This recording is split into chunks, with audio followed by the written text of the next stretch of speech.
tell me why it's okay to rape war captives in Islam? I believe rape of any kind, of any form, is wicked, especially raping of married women. I'll answer the first part of the question, and then later go to the second part of the question.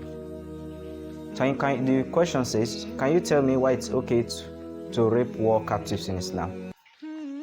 I cannot tell you it's okay to rape war captives in Islam because it is not true. It is not okay.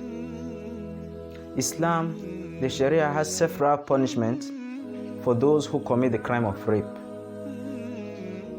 In Sahih al-Bukhari, in volume number 1, book 85, hadith 81, Safiya bint Ubaid, Allah be pleased with her, narrated that a governmental male slave forced himself on a female slave against her will and deflowered her. Then when Umar radiallahu anhu came to know, he flogged the male slave and exiled him. In continuation of the hadith, it says when a free man rapes a female slave, he will pay equivalent to the amount worth of that female slave, and he will be flogged, he will be punished. And Islam also permits capital punishment for rape. There are several punishments. See, that is flogged, exiled, you will pay for it, and even sometimes be stoned to death. So Islam does not support rape of any kind, whether rape of slave girls or free women.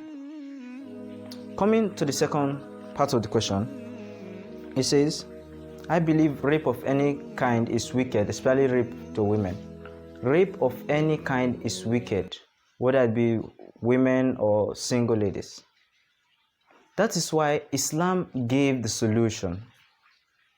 Allah subhanahu wa ta'ala said in Surah Al-Ahzab, Quran chapter number 33, verse number 59. He said that the women should cover themselves properly from the head up to the toes, leaving only the face and the hand up to the wrist. And again in Surah An-Nur, Quran chapter number 24, verse number 30, said the men should lower their gaze and guide their modesty. The Quran teaches the women, it said the women should cover themselves properly, not to expose their body, and the men should lower their gaze.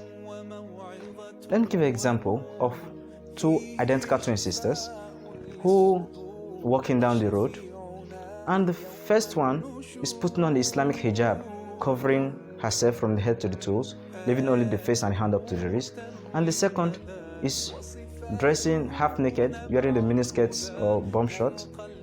Now tell me, give me a sincere answer, which of them will be teased? Which of them is likely to fall as a victim of rape?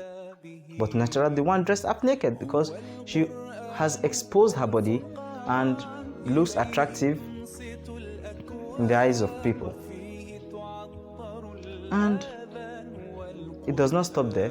If this crime still prevails, if after the women cover themselves properly and this crime still prevails, then Islam permits capital punishment. And when you say capital punishment, some non-Muslims and those who don't agree say, capital punishment is too harsh, it's barbaric, it's heartless. Then I ask this question: if, for example, your mother or your sister is a victim of rape, and fortunately for you, you happen to be the judge for that case, what will be your punishment? You see, most people will choose and they will say they will sentence that person to death. Some will even go to the extent of saying they will torture the person to death. But if it's someone else's mother or someone else's sister, it's too harsh, it's too barbaric for the person to be sentenced to death. Why the double standard? They are not being sincere. Islam does not degrade the women. It uplifts them and make them to retain their respect.